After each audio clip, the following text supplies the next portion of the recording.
considerado um dos maiores vocalistas do movimento grunge, ou se não o melhor, Len Stain foi o icônico vocalista do Alice in Chains, que viveu uma vida marcada por altos e baixos, repleto de talento, sucesso e também tragédias pessoais. Vamos ver sua trajetória desde a sua infância, passando por sua ascensão na música até os desafios que ocorreram devido ao seu vício. Lembrando que esse vídeo é informativo e sobre curiosidades.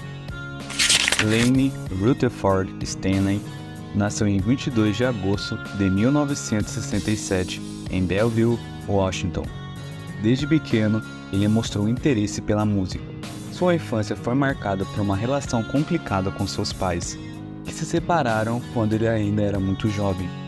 Isso somado aos problemas de autoestima e também bullying na escola. Na adolescência, ele começou a tocar bateria, mas logo trocou o instrumento pelo microfone, decidindo que queria ser vocalista.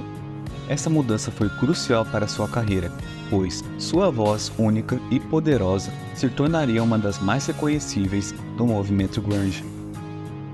Nos anos 80, Laine se juntou a várias bandas, mas foi em 1987 que ele encontrou seu verdadeiro lar musical, ao se tornar vocalista do Alice in Chains. A banda rapidamente ganhou notoriedade na cena grunge, em Seattle, ao lado de grupos como Nirvana, Pearl Jam e entre outros. O álbum Facelift, lançado em 1990, trouxe sucessos como Man in the Box e solidificou a posição da banda no cenário musical. Laine e o guitarrista Jerry Cantrell formaram uma parceria criativa que resultou em harmonias vocais marcantes e letras profundas, refletindo suas lutas internas e experiências de vida. No entanto, o sucesso veio acompanhado de um preço alto. Laine começou uma luta contra o vício em substâncias ilícitas, que foi um problema que se agravou ao longo dos anos. Ele frequentemente falava sobre sua luta contra a dependência, mas a pressão da fama e o ambiente da indústria musical tornaram essa batalha ainda mais difícil. Uma das substâncias mais usadas por ele, começava com H e terminava com ina, se tornou sua principal fuga, e o seu vício começou a afetar não apenas sua saúde, mas também a dinâmica da banda. Durante os anos 90, Laine entrou e saiu de várias clínicas de reabilitação, mas a luta parecia interminável. A vida pessoal de Laine também foi marcada por tragédias. Ele teve um relacionamento profundo com Denry Parrott, que também lutava contra o vício. O falecimento dela foi em 1996, devido a complicações relacionadas ao uso abusivo dessas substâncias, que afetou profundamente Laine, levando-o a se isolar ainda mais. Ele se afastou da música, fazendo apenas algumas aparições esporádicas em estúdios e shows, e passou a viver recluso em seu apartamento em Seattle, com sua gata como a única companhia.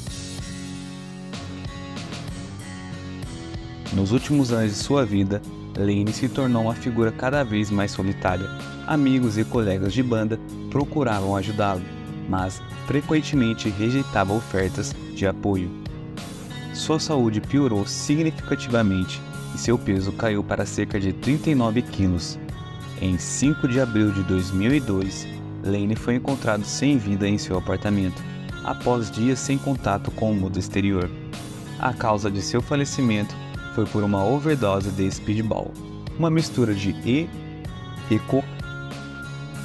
Laine Stain deixou um legado na música. Suas letras e performances emocionais ressoam com muitos até hoje.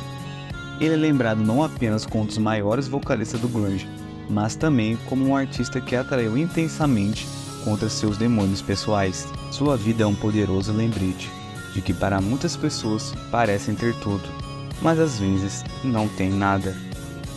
A história de Laine é uma narrativa de talento, amor, perda e a luta constante entre a luz e a escuridão.